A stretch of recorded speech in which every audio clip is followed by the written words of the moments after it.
Every year I know we gonna go hard. We been that team ever since Bart started. All my cheese heads go pack go. Ain't show with no mercy, cutting no slack, no. I ain't a bad sport and I'll even wish you good luck. Only thing I will. Good evening. Welcome into Lombardi's Legends podcast. I am Wags, and joining me, as always, is Dane. We are doing live here on a Wednesday night this week, 8:30 here tonight. We're live on X, Twitter, Facebook, YouTube, as well as Instagram. So, folks, if you are joining us on any of those streams, please, first of all, welcome, and then please go ahead and throw your comments into the chat. We're very happy to have you tonight on a very special episode of Lombardi's Legends. We decided to switch things up. It wasn't just because of the news that came out earlier today. We actually did plan to do a different day this week, just for some scheduling reasons. So, Dane, thank you very much for your flexibility here tonight. And I know we're just trying to get you up on the Insta feed here. So hopefully we can get you there, and then I will turn it over to you because I've got lots of thoughts, and I know you do as well, when it comes to the news that we got earlier today on Jaire Alexander's suspension. So you've been pretty consistent over the last couple of years, and your thoughts on Jaire. So I want to get you online here as quickly as possible. I've got the invite over to you, just to make sure we can get some comments from you. Wags, what's up? My daughter, Lennon, will not sleep. She says hello. I've got a 3-year-old daughter. My wife is out to dinner, so I warned folks ahead of time that she might be joining tonight. Well, tell you what, Dane, why don't we give you a minute? Yes. And I will go solo here for a little bit. I don't know if you can see her on the live chat. Yes. Well, hi, Lennon, and we're happy to have her incorporated into the show as appropriate. So, Dane, I will give you a second if you need it, and we have the invite over to you on Instagram when you're ready to join. But I will just start off with some of my own thoughts on the Jaire suspension, because I think this is important to really highlight. You've been pretty consistent, Dane, over the last couple of years, as I just mentioned, that we've got some history going on here with Jaire, and kind of probably more than just the fact that he decided to make himself a captain without telling coaches or I'm assuming maybe some of his teammates may have known, but Jaire just goes out there before the coin toss and takes charge, doesn't consult with the coaches on whether they want to receive or kick the ball, which is a problem. And so it's not just that he kind of almost screwed up the coin toss as well, because saying that they wanted to go on defense first, but it was the fact that he just premeditated, went out there, and that's just not acceptable for a player to put himself above the team. There were other captains that had been nominated and chosen to be the leaders for the game, and certainly without telling his coaching staff that he was going to go out there and do that. That's not something that he can go out there and do. So, Dane, I'm going to let you give your thoughts on this, because I saw a lot of folks. I was surprised, actually, how many folks, Packer fans, were upset by this move, and felt, I understand it's frustrating to lose a good player in a game of this magnitude, but I really thought that this was a no-brainer. So, Dane, were you surprised by that? And what are some of your thoughts on the suspension as well? Not surprised at all, and I couldn't agree more, Wags. I mean, I'll tell you what, Packers didn't suspend Jaire Alexander. Jaire Alexander suspended Jaire Alexander. Okay, that's the deal. And we got love for Jaire, but the reality is this. Dude can't just go out and do that kind of stuff and then expect that there's not going to be repercussions for his actions, right? I mean, it doesn't work for me in my line of work, doesn't work for you in your line of work. If you're going to do those types of things, then, you know, you might have to run into the repercussions of it. I'm disappointed. And what my disappointment comes from is not Matt LaFleur or Goody or anybody else in making this decision, because they kind of, their hands were forced to do this. My disappointment comes from a veteran, high-paid defensive player determining that this was appropriate action. I'm a little frustrated that it seems like, and it's remarkable to me that some of the youngest guys on this team, right, the first, second, third year guys, Jordan Love, Rashawn Gary, Elton Jenkins, are the leaders. Meanwhile, we have guys that are high paid veteran dudes that just haven't been acting like veteran guys. And it's almost like there's an inverse going on. So I'm disappointed in Jaire Alexander. I get that folks are frustrated with LaFleur. I get that folks are frustrated that that Joe Barry's still employed by the team. I get all of it. But at the end of the day, you can't have your premier cornerback going out there and doing what he did. It's too much. That's not how we do things in Green Bay. That's not how anybody does things in any line of work. So am I frustrated that we don't have Jaire Alexander playing against Justin Jefferson on Sunday night? Absolutely. But I think Matt LaFleur has to look at the locker room and understand that he's not just coaching for this year, right? Where this is a team that's kind of on the upswing. If I'm Matt LaFleur, I'm looking at 24, 25, 26. That's how I'm looking at this. And I can't have dudes like Carrington Valentine, right? Or some of these younger guys that look at Jaire and go, hey, he's a veteran, and say, oh, I can do the things that Jaire does. You've got to hold dudes accountable. And I believe, and Wags, and then I want to hear your thoughts some more, but there's a difference between not executing properly, and there's a difference between actively going against what and my daughter's pulling my hat off. They're going actively against what the coaching staff wants to do. And that's where my frustration comes in. And that's what needs to be held accountable. So I am for Matt LaFleur doing this. And I'm glad that Jaire Alexander, has been suspended based on what he did this past Sunday. All right. Very good. Well, Lennon, you're as much a part of this podcast now as anyone. So I don't know if she's going to have any thoughts on this, but Dane, I couldn't agree with you more. And I think, what's really interesting is that we've got this. I'm not blaming last year and the year before with Aaron Rodgers as the de facto leader, but you have been consistent about the fact that we had a guy in Aaron Rodgers that you said he can't be bigger than the team. And maybe in some ways he was bigger than team. And now we've got a couple, not all of our veterans, but a couple of our veterans that maybe haven't kept things as professional and in-house as what you would like them to do, or some of what they're doing is not above board. And so Dane, I'm gonna mute you for a second. So we're going to look back, I think, and think about the fact that the organization suspended Jaire Alexander. And you're absolutely right. This isn't just about this one game. We could definitely use Jaire Alexander as much as he didn't have his best performance last week against Carolina. We could certainly use him out there on the field this week.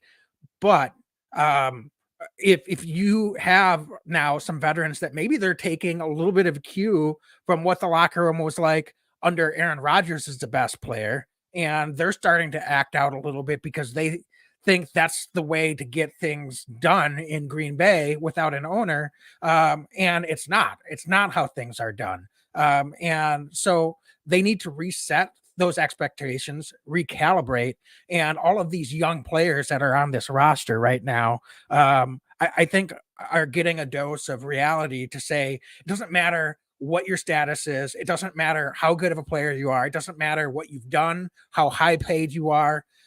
You need to put the team first. And that's what leadership is all about. And so at this point, I think a lot of folks feel, well, they're going to lose the locker room. The players will naturally side with Jaire.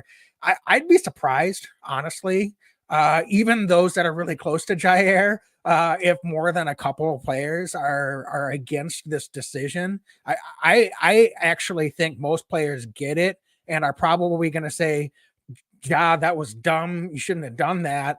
And yeah, what did you expect to happen? I think players like accountability. I think players in the NFL respond to accountability. And as much as they would love to have Jaire out there, the teammate, because of the talent and what he's done, I think most of the guys on the team are actually going to say, no, this is a good thing, and they're going to feel that there's growth as a team to be able to have from this. And so I think this is more than just about this week. And I'm so glad that the coaching staff and the front office collaborated and made this decision, independent of all of the concerns, as you pointed out, that the Packers might have and fans might have with the accountability of the defensive coaching staff at this point in time.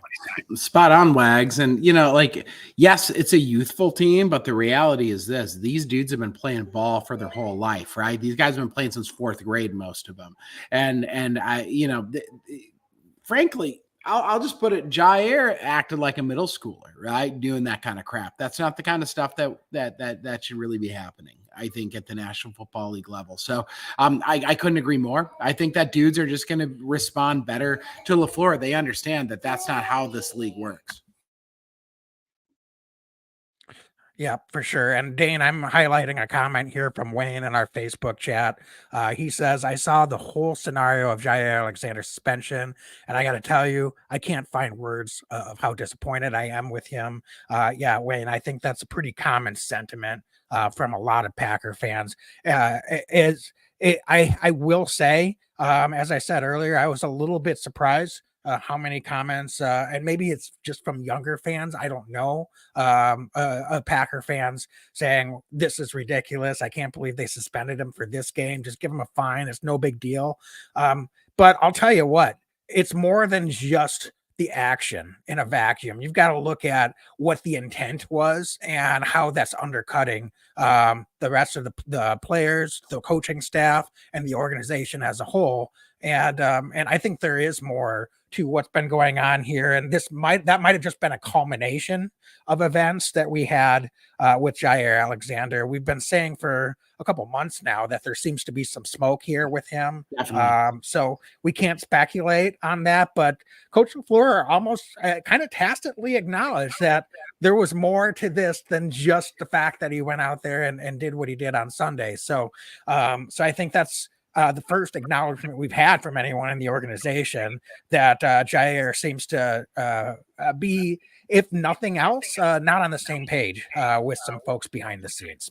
Yeah, I was shocked. I was surprised by that. Maybe not shocked, but I was surprised that LaFleur admitted to that. I mean, I don't have the exact quote from what Coach LaFleur said, but he said something along the lines of like, it wasn't just this, right? Or something like that. So I mean, I think that's telling. And Wags, I've got to think, we've talked about this. I know you mentioned it. We've talked about this a fair amount, that there seems to be more going on here. So it's disappointing. Now here's the silver lining to all this. This Packers defense has won a heck of a lot of football games without Jaire Alexander this year. And I think that, Carrington Valentine has played really good football for the Packers as a young corner. I think he's the future at cornerback for this Packers team. Eric Stokes, second week back going into this week. And I think he's just going to be kicking the rust off. And then Corey Ballantyne, right, who's played really good football as well most of the season. So is it too bad that Ja's not out there? Absolutely. But is this a death sentence for this Packers defense? Absolutely not. I think that this is going to be a really trying and interesting week for this Packers team. But what a hell of a week, right? These are 2 7-8 football teams, Vikings and the Packers.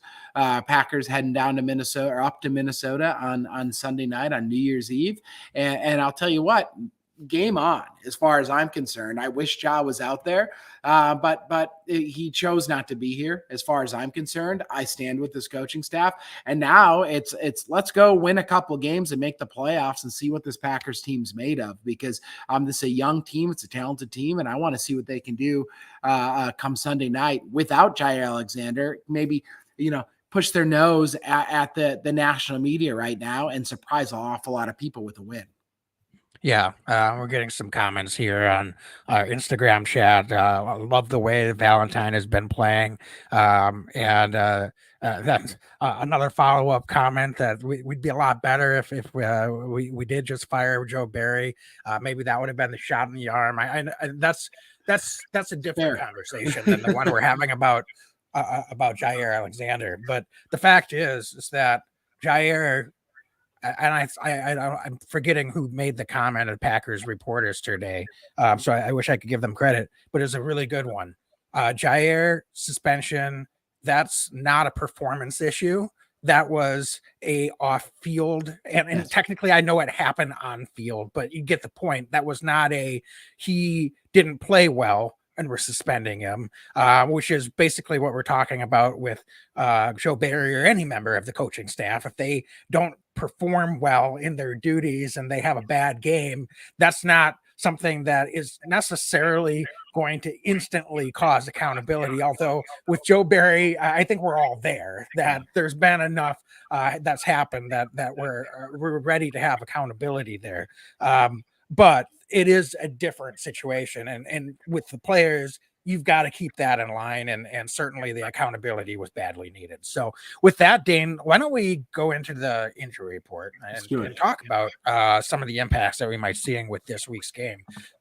Even though the injury report isn't really all that much shorter than it's been the last few weeks, I feel like we're getting healthier and getting some good news on the injury report. So a couple of things I just think are worth mentioning here today, Dane. We only had two guys that didn't practice. Elton Jenkins and Devondre Campbell were the only two guys, technically Christian Watson did not practice as well. But he was out there on the field stretching. And so I think we could see a ramp up. Christian Watson practiced in a limited capacity late last week. And there was some good indications that they felt like he was coming along pretty well. So I would not be surprised to see Christian Watson out there practicing in some capacity tomorrow. Elton Jenkins has been getting Wednesdays off every week for about the last month. So no real concern there. And of course, we've got Luke Musgrave. That was a participant in practice today after having his lacerated kidney. And so that's something that I don't know if he will play this week, Dane, but I think that's worth closely monitoring. It's a little bit different than a typical injury that you have guys coming back from, where maybe there's a muscle or, something else that's going on. It's a significant injury. I don't want to downplay it, but if he's cleared to practice, then clearly the lacerated kidney issue, he's healthy enough to be out there. So that begs the question, could this be a fast ramp up period? And maybe we see Luke Musgrave out there as early as Sunday night. So that's exciting to think about. I don't want to get our hopes up too far, but certainly the fact that he's out there and with the nature of the injury that he had. So all in all, Dane, I think some really positive news on the injury report, and Darnell Savage was out there practicing as well. So this could be, some guys coming back this week. And Dane, I'm curious, what stands out to you when you're looking at that injury report? Because the Vikings, when they're going the opposite direction, and they're all beat up, and Packers seem to be getting healthier at just the right time. Wags, it's Luke Musgrave. I mean, dude, how can we not love Luke Musgrave? Luke, come on the podcast. We love you, dude, because the lacerated kidney and our guy here, saying, I read a quote last week that he said something along the lines of that, it still hurts, but I can play through pain. And like, let's talk about that. Somehow the Packers seem to have landed two stud tight ends in this last draft. I mean, the tight end position in the NFL normally takes a few seasons to really step up and make an impact. And somehow both Musgrave and Kraft have been really, really good. So that's the one that really stands out to me. And Wags, I don't actually know the rules of the suspension, if the Jaire Alexander suspension opens up a roster spot this week for the Packers or not.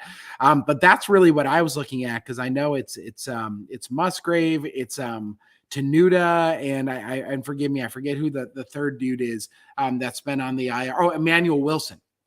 That would be open for the to potentially come off the injury report here this week. But I'm not sure if that opens up anything for them. But I'll tell you what, Luke Musgrave really, really sticks out to me. And then, of course, how could it not? Christian Watson. If Christian Watson's able to come back, Wags, for these last couple of weeks, he just adds another dimension, I think, to this offense for this Green Bay Packers team.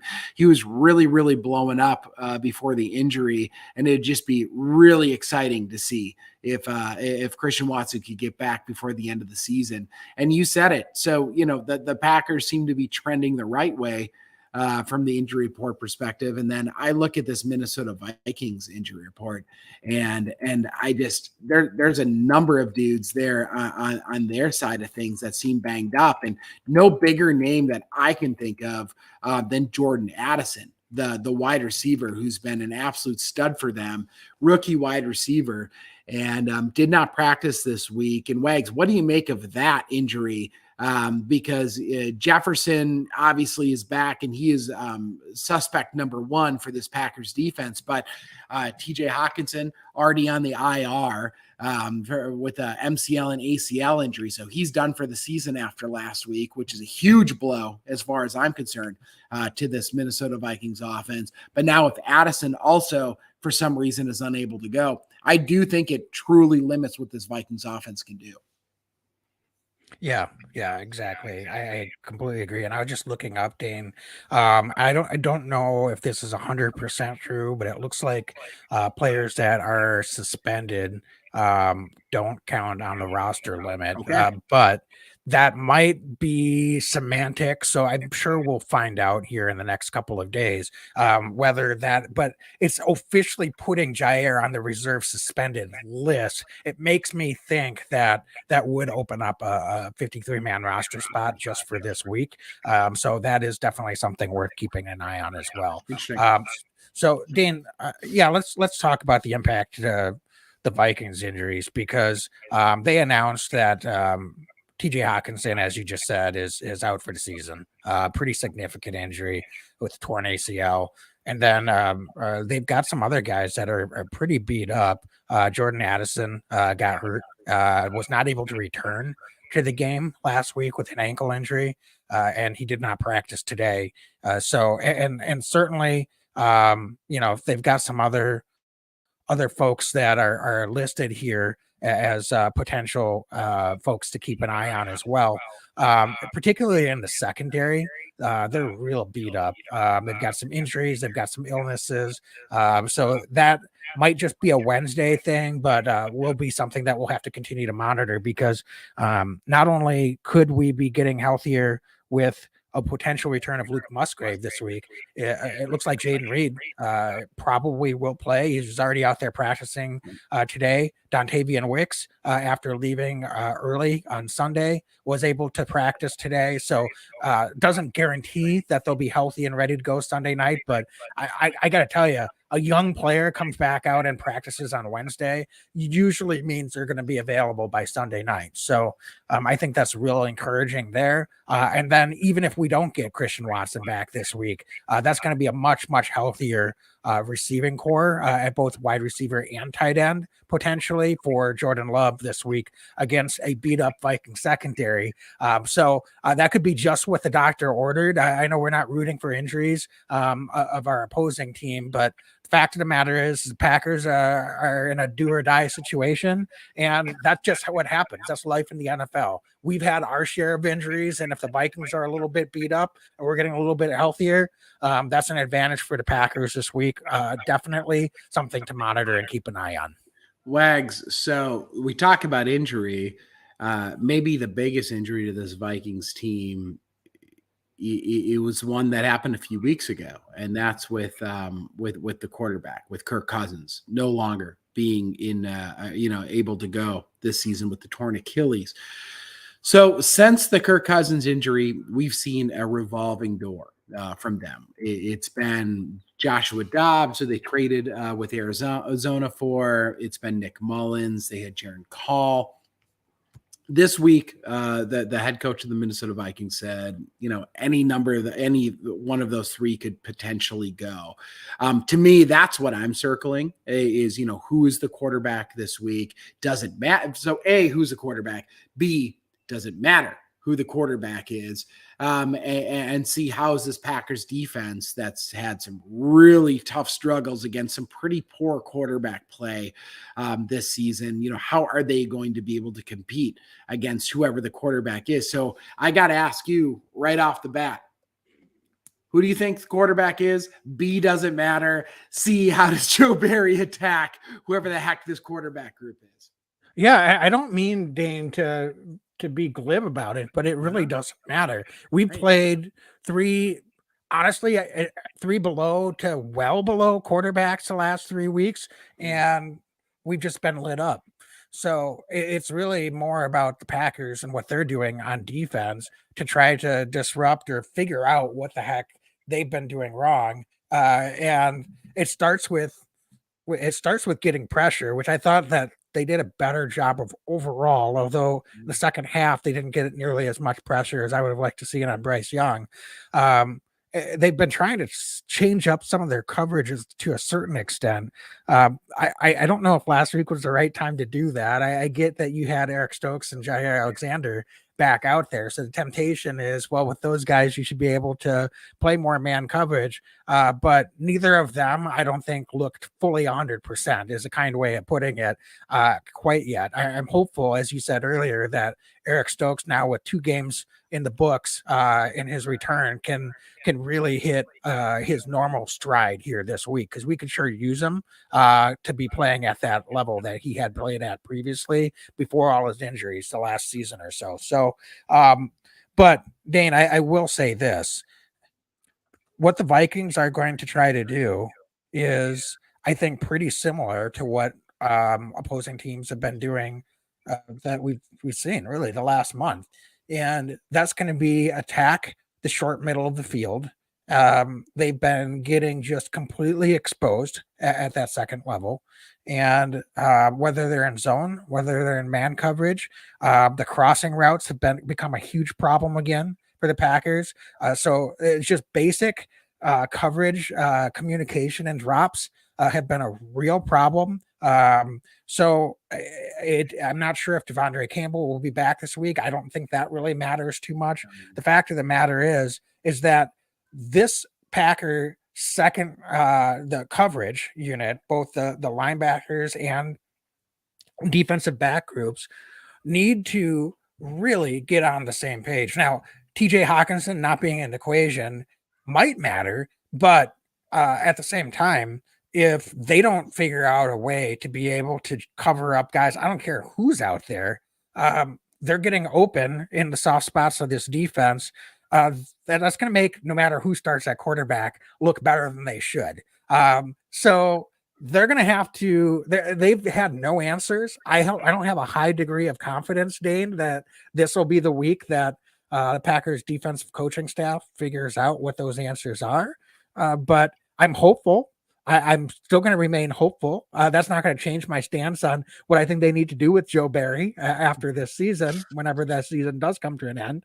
But I am hopeful that they're able to figure out just enough for the defense, because I'm very confident in the talent that we have, especially if Darnell Savage is coming back this week. I think that could be a real lift for this secondary on the backside of the defense. I thought Quay Walker played pretty well. He needs to do a little bit better in coverage. I thought McDuffie was an improvement in some ways, especially in the run defense over what Devondre Campbell gave us 2 weeks ago. But we still need our inside linebackers to play better in coverage as well. So it's going to take drastic measures for this defense to look better than it did the last 3 weeks. So Dane, I say it doesn't matter who the quarterback is. They're making quarterbacks look way better than they need to. Tommy DeVito was NFC offensive player of the week, and 2 weeks later he was benched after playing the Packers. So I think that says it all. Frankly, when you look at the stats that quarterbacks are putting up, Bryce Young, again, by far his best game of the season against the Packers. Same with Baker Mayfield. So these guys are not, they're not even top 15 quarterbacks in this league. So we're not even talking about top 5, top 10 quarterbacks. These are lower half to much lower of the half of the league starting quarterbacks when you talk about Tommy DeVito in particular. So that's kind of what the Vikings have. And so I'm not going to sit here and say that the Packers have a huge advantage when we've seen what they've been going up against the last 3 weeks. Wags, I gotta ask.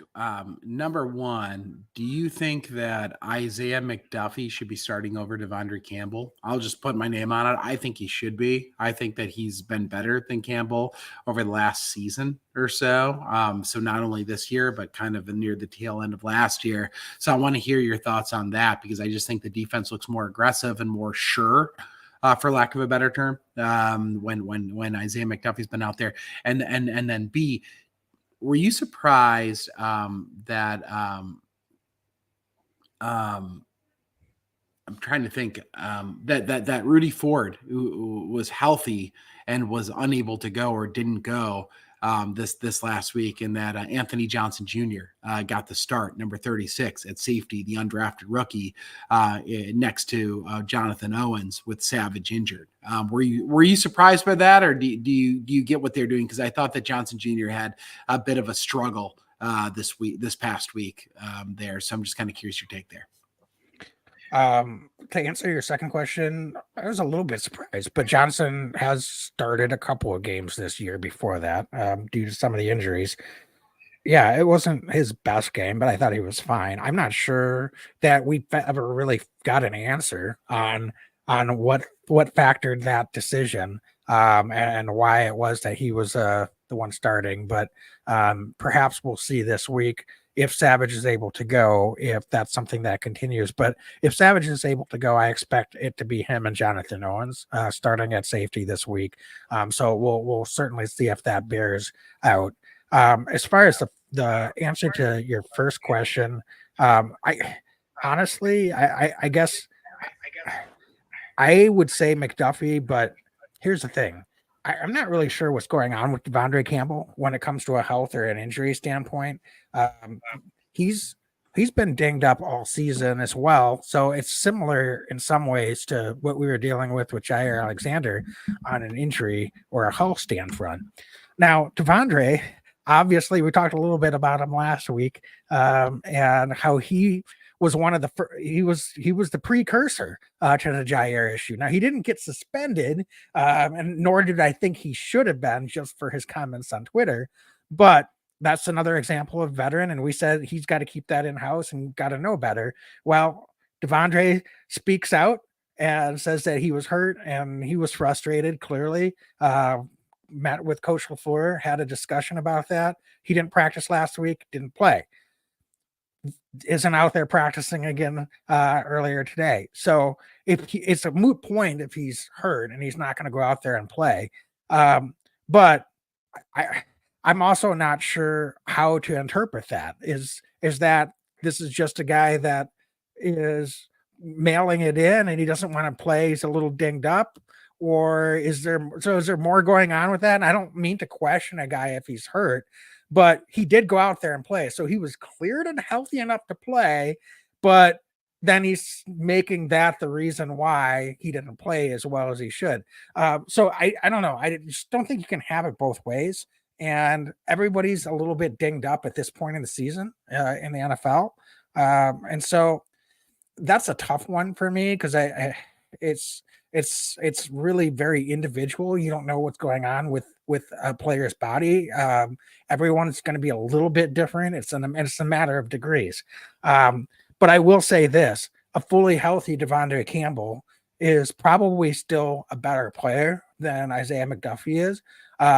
That said, I think what McDuffie's given the defense over the course of this season by far surpasses anything that Devondre Campbell's done this season. So in that respect, I would probably agree with you and say, let's ride this out with McDuffie. I'm not sure Campbell's going to be in the long-term plans of the Packers, regardless of what happens. So it's certainly going to be interesting to see if the Packers are able to calm things over or smooth things over with Devondre Campbell, or if things are going to change and he's able to get back out there on the field this week. So Dane, I lost you on our Instagram feed, so I think I might just shut that down. Seem to be having some troubles with that. Yeah, sorry, I'm having some Wi-Fi here. Do you have any more comments or any other thoughts as far as any of the injuries are concerned with the Packers. No other comments on the injuries. I mean, I'm really looking forward to this game. I like the matchup against this Minnesota Vikings team. It's going to be a heck of a game. It's New Year's Eve. It's huge, right? I mean, Wags, this is an elimination game, right? For the Packers or the Vikings, the way it's coming down. The Packers win the next two games. The odds I saw are 95%. That the Packers make the playoffs, which if you asked me before this, or probably asked you right before the season started, if the Packers were able to make the playoffs this year, I'd say that's a huge success for the season. So it's a massive game, but it starts here. So, injury report aside, I want to see Jordan Love attack against this Minnesota Vikings defense. So, I mean, where do you see, we talked a little about the injury report, and that's a huge part of this, right? Is can we get Devontae, can we get Wicks back? Can we potentially get Watson back? Can we get, obviously, Jaden Reed, all these guys coming back? Do you think that is the biggest impact that this offense can have? Because, Wags, I'll tell you what, we haven't seen Aaron Jones with all these young wide receivers that much this year. It seems like it's been these talented wide receivers or Aaron Jones. This could be a week where it starts to really come together, where we have a little bit of everything. And I want to see what this Packers offense can do against this Minnesota Vikings defense. Yeah, it's a very exciting prospect. Vikings defense has been pretty good, but it's been a little up and down, I would say, over the second half of this season, especially with, I think, some of the injuries that they've had. So it's going to be interesting to see how the Packers choose to attack them. But I think I would start with trying to just sling it, just similar to the game plan that we saw against Detroit and against Kansas City. Let's see if we can get Jordan Love in a rhythm. Let's see if we can get some of these young guys involved in the game early on. And as you said, we've got a lot of options to go to. What we were seeing from Aaron Jones last week is exactly why he's so important to this offense. I mean, he's making runs, and I said this last week, but I'm going to say it again. He's making runs that he's able to find just a little bit of wiggle room that AJ Dillon's going down after 3 yards. I'm sorry, but that's just fact. And he's ripping off 9, 10, 11, and even that long 30+ yard huge run. And maybe AJ does break through that. I don't want to question his ability to break tackles or get out into the open field, but it's just a matter of how he sets up his blockers and has just a sliver, hits the hole, and is able to get to that next level. That's a huge dynamic, and something that I think if you're able to soften up the Vikings pass defense a little bit and then show, hey, you've got to respect that just makes Aaron Jones' life that much easier, because now you can't stack the box trying to slow down the Packers run game.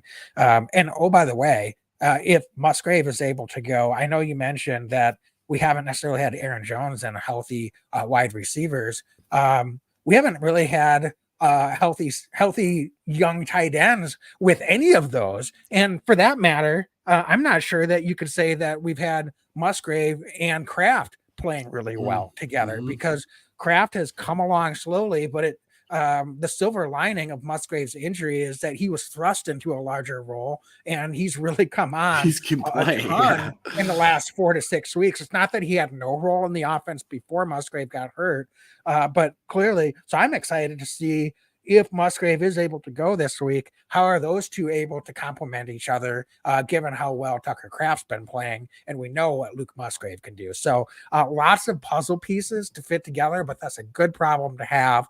And even if Christian Watson can't go this week, I'm really excited by all of the multidimensional ways that Coach LaFleur on this offense can figure out how to attack this Vikings defense and try to continue to have some success moving the football offensively. Yeah, Wags, and I look at this this Vikings defense, and I couldn't agree more. Sling the ball, right? Harrison Smith has long been a veteran presence for Minnesota, a really talented safety, but largely, Wags, Byron Murphy Jr. and Evans over there, and Pat Jones. I like the matchup this week. And that's really what it comes down to. It's always tough playing the Minnesota Vikings. It's tough playing a division foe. And where I'm circling, though, if we're passing the ball an awful lot, is Daniel Hunter. He's been a guy, he and Jordan Hicks, but particularly Daniel Hunter. Hunter's been a guy who's been able to really get after the quarterback this year, especially over the last 10 or so games.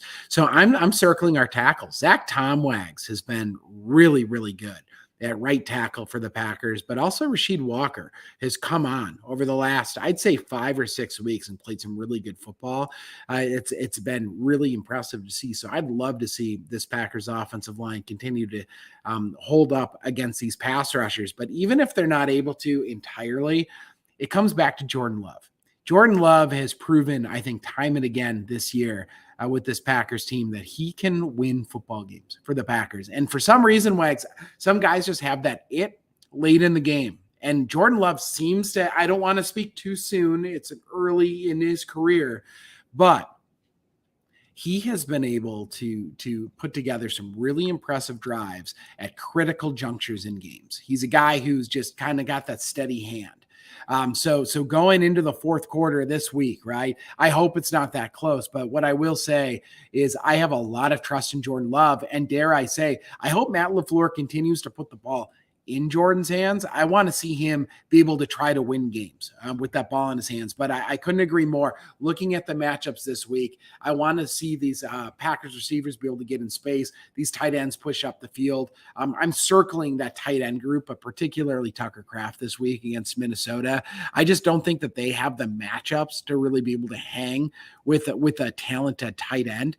So that's what I'm looking at this week is Tucker Kraft to tight end. Wags. I think that he could really, really find some soft spots against this Minnesota Vikings defense.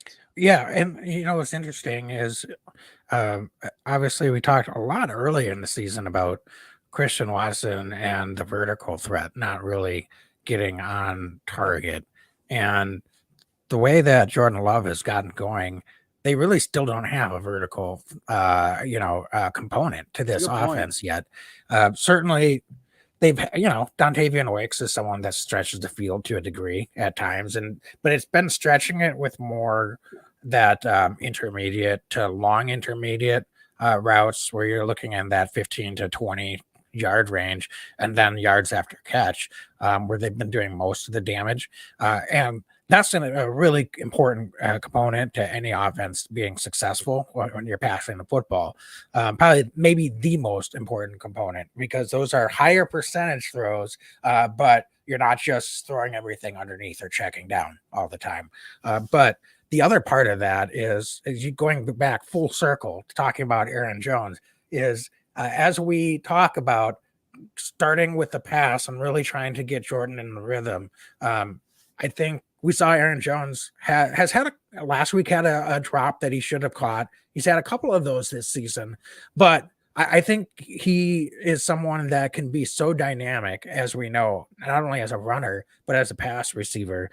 And so if we can get some of those intermediate to longer intermediate pass completions going, then all of a sudden, not just as a runner, but as a receiver, the backfield, Aaron Jones brings another dynamic and another weapon that can just get chunks of yardage for this offense and really cover up a lot of things. If you have a breakdown or you don't have the best play called, going over to Aaron Jones in the flat, he makes one guy miss and they're having to cover deeper downfield. All of a sudden he gets a 10 or 15 yard gain on a play that's not really your primary option. So Aaron Jones as a receiver, I think, has been a component that's really missed from the offense pretty much the whole season, going back to week 1 is the last time we've talked about Aaron Jones really as a receiver when he's been healthy enough to contribute at that level. So I think that could be a big part of the offensive game plan this week as well. Wags, anything else that you can think of? I just, we know this Vikings team, right? And I couldn't agree more, by the way. I don't know if I said this, but about the quarterback. The quarterback doesn't matter for Minnesota this week because this Packers defense has been so darn bad against bad quarterbacks over and over and over. I think I saw a stat earlier today. I think there's like 5 or 6 quarterbacks that the Packers have lost to that have now been benched. The Atlanta quarterback, right? Like you start to go down the list. Now Russell Wilson's been benched. You start to go on the list, and it's really, really frustrating. So I couldn't agree more that this quarterback situation doesn't really matter. It's almost like our individual stars and our individual talent needs to overcome poor game planning. And that's not great, but I think that that's the reality that we're facing yet again this week is like, can Rashawn Gary just be better than the offensive line for the Vikings and the defensive scheme be damned? Can we win the game that way? And it's pathetic that that's kind of where we're at this point, but that does feel like a little bit of what the situation that we're dealing with right now is. Yeah. One thing that we didn't highlight that's a tradition every time we talk about a matchup between the Vikings and the Packers is Kenny Clark going. Thank you. Yes, Dan. Thank you. We always have to talk about Kenny Clark in his matchup against Garrett Bradbury. So Kenny Clark, I think, has been playing pretty good football the last couple of weeks. I thought he had a really solid game last week. I thought Preston Smith had a really good game last week. So there was some good things coming out of the defense last week, even in some of those struggles in the fourth quarter, especially. But that could be another key matchup to keep an eye on. We always talk about it every time Packers play the Vikings the last few seasons. So if it's another big week for Kenny Clark up the middle, that could be real trouble for the Vikings with whoever they have at quarterback, because we know that could be something that, that's what forces turnovers, and the Packers haven't gotten many turnovers on the defensive side the last couple of weeks, but that could be something that could flip the script a little bit this week as well. Can I just talk about how bad the Vikings are? Wags, I just dislike the Vikings so much. And I'll tell you what, I'll say one thing that I was really impressed by the trade to get Dobbs from by the Vikings. It was a low risk move. I think they traded a 6th-round pick or something for the guy.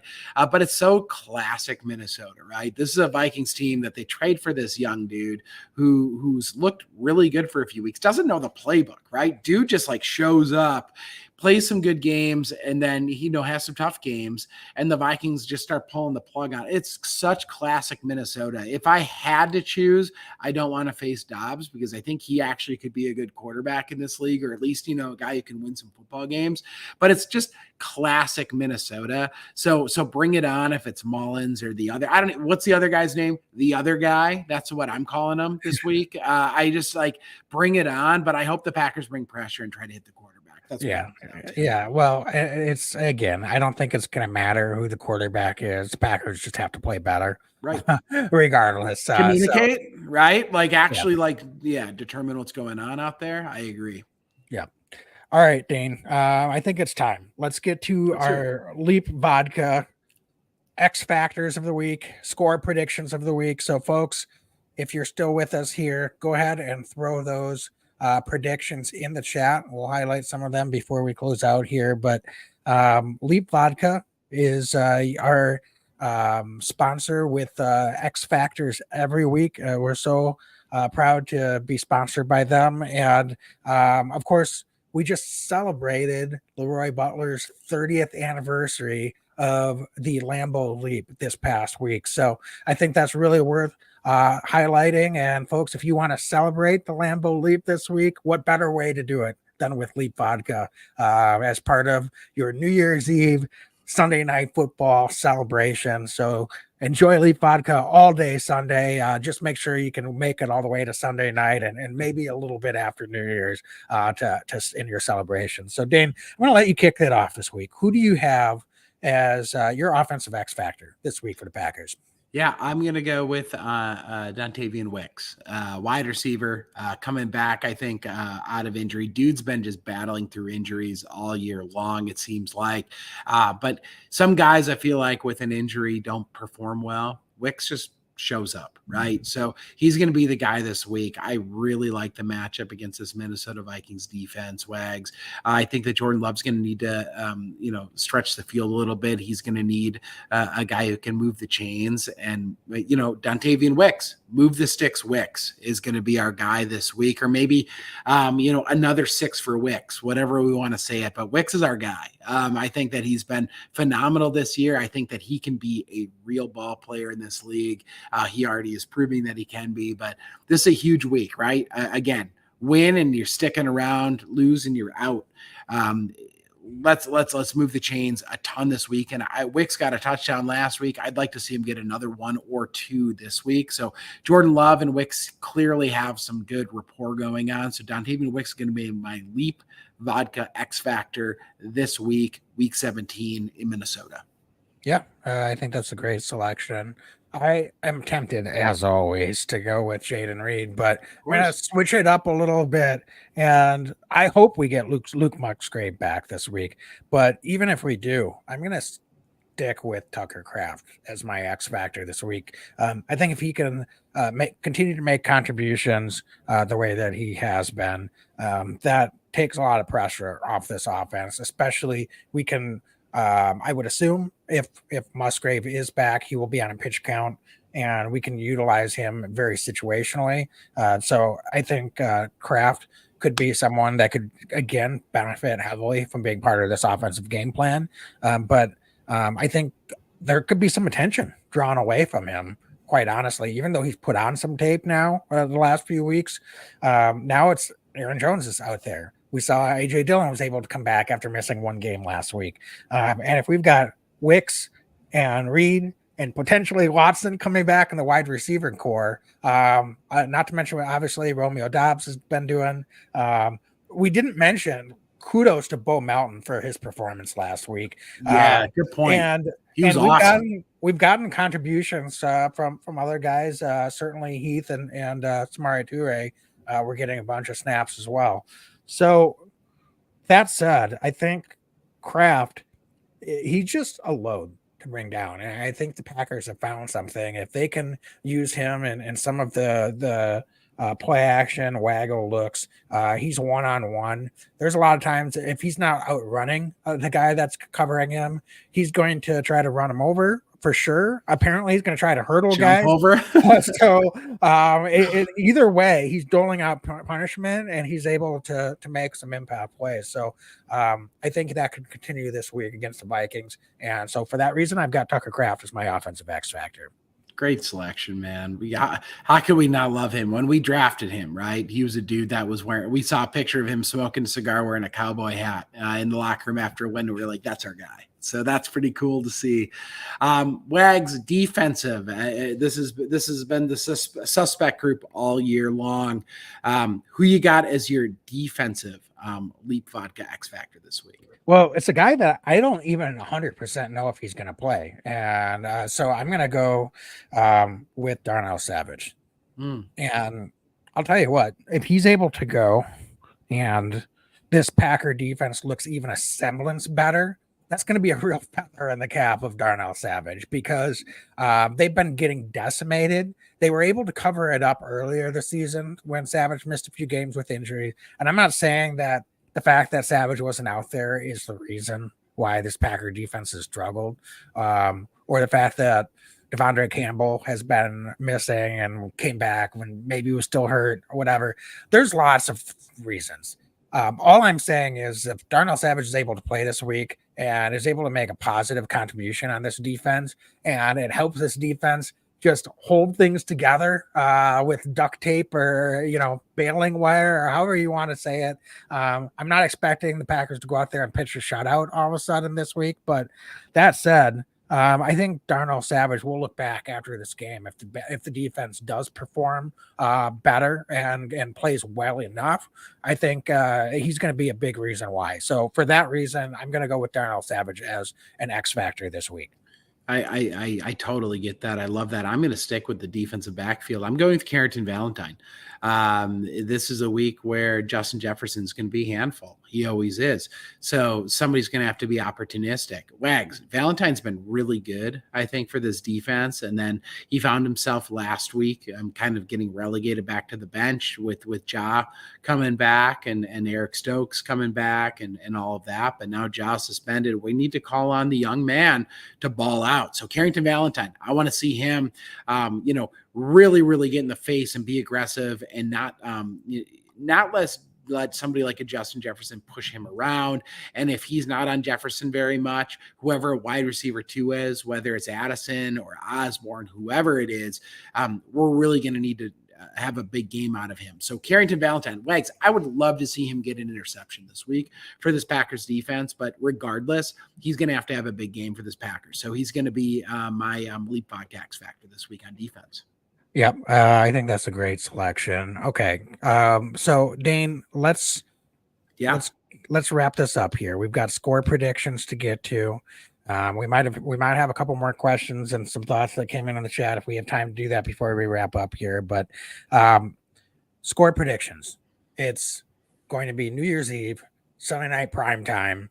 Packers, Vikings, win or go home scenario for both teams. We're in Minneapolis, one of our most hated places to go play a football game, and it's going to be just purely annoying with all the Viking fans out there on Sunday night.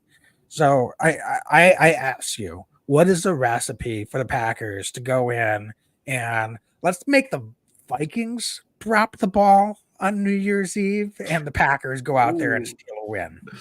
I love that. I love it, Wags. I'll tell you what, I think that the recipe is going to be can the offense put together consistent drives?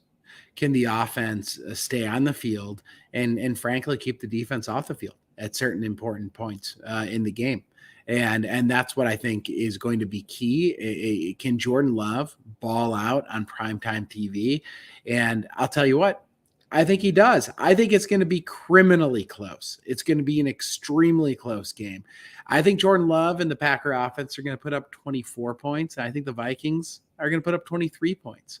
And Jordan Love is going to drive this Packers team down late in the game. And I don't know if it's a Jordan Love touchdown. I don't know if it's an Anders Carlson field goal. I don't know exactly how it shakes out, but Wags, it's going to be one of those nail biter, heart attack pack type of games on New Year's Eve. But Jordan Love, Mr. Calm, Mr. Cool, is going to make sure that the Packers take care of business. 24-23, Packers win, stay alive, Chicago Bears, week 18 for all the marbles. That's what we got this week.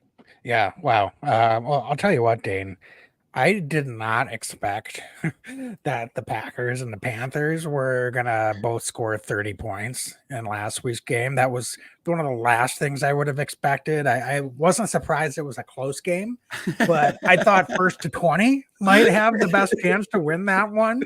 Sadly, it wasn't. So I can't believe I'm saying this because I've given you a hard time all season for picking the Packers to score a lot more points than I think they were going to, but I'm actually going to predict a higher score this week. I think both offenses probably scored more points than what you just said. What I'm hoping the difference is defensively. I'm not confident that Joe Barry is going to all of a sudden put together a master game plan, but what I do think could be the difference is turnovers this week. So I think the Vikings are going to move the football. I think they're going to score. But I think turnovers, if the Packers are able to take care of football and get a couple takeaways, that could be a real difference maker in this game. And I think that's going to be a big reason why this is going to be a classic shootout here in Minnesota on Sunday night. And I don't know how many people will be paying attention on New Year's Eve, but I got the Packers coming away with a 35-31 win in Minnesota. I don't know where it's coming from, Dane, but I think this is going to be a barn burner. This is going to be a shootout. And of course, I'm going to back the Pack to come away with the win and have one more week to next. We didn't talk playoffs this week. They've got to win this game. I'm not going to give them the opportunity or we're not talking playoff scenarios. If they win this game, we can talk playoff scenarios next week. but they've got to win this game first before I'm even going to get into that discussion. Wags, before we wrap this up, can you believe in this such a transition season that it is December 27th and this game still matters for the Packers? I mean, that says a hell of a lot, I think, about what Jordan Love and the offense particularly has been able to accomplish this year. If you told me before the season started, Christian Watson's down for, majority of the season, Aaron Jones only plays 8 games going into, week 16 or whatever, David Bakhtiari's done after week 3, and Jordan Love is the man standing and slinging touchdowns, I'd say I'm feeling pretty good about it. So, regardless of what happens here, and we want playoffs, right? But how about Jordan Love? We got to give him a little bit of dap right now, because this has been awesome to watch, because I really believe that we've got a guy in number 10 in Green Bay. Yeah, I couldn't agree more. And Dane, it's going to be exciting to see what happens here. This is the exact scenario we were in last year with Aaron Rodgers as starting quarterback, and we got so close, yet we couldn't close it out at the end. It's hard to put together 3 straight wins in this league. It really is. Regular season, playoffs, we know that's just a difficult thing to ask. So it starts this week. If they can do just enough to get a win, then we'll talk. Certainly. I don't think this is a team that realistically, even if they're able to sneak their way into the playoffs, I've been on record. I think they've had their chances. They don't really, to me, aren't really a strong playoff team. Doesn't mean I'll be any less excited if they get in. I'm rooting for it to happen. But realistically, they've had their chances, and this is a young team. This has been a transition year. So anything that they're able to do to put themselves in a potential position to do it is gravy, as far as I'm concerned, from here on out. So, folks, I think we got to wrap up here. Paul, you had some really good questions. Paul Awesome, Miller in our Facebook chat at the end. I think what I'm going to ask you to do, Paul, is join us next Thursday night. We'll be back doing it on Thursday next week, I expect, 7:30 Central. Join us at the top of the podcast. Throw those questions in. And I'll tell you what, if the Packers are still employing Joe Barry next Thursday night and we don't have a Jaire Alexander suspension to talk about at the Pop-Up podcast, I would be more than happy to feature that question and get into that discussion next Thursday night. But we're wrapping up here a little bit tonight. So that would open up probably a whole nother 30 minutes of discussion at this point. Mm-hmm. So, Paul, save that one. Let's root for a Packer win this Sunday night, and let's come back and have that conversation next Thursday. We'll see what the status is, and we'll see where we're at, and whether that's even a conversation, or if maybe something's happened that's probably not a good thing at that point. But in the grand scheme of things, that's kind of what we're expecting things to shake out. So thanks so much, folks. Thanks for joining tonight. Really appreciate you. As always, be legendary and go Pack. Go Pack, go. Every year I know we gonna go hard. We been that team ever since Bart started. All my cheese heads go Pack, go. Ain't showing no mercy, cutting no slack, no. I ain't a bad sport and I'll even wish you good luck. Only thing I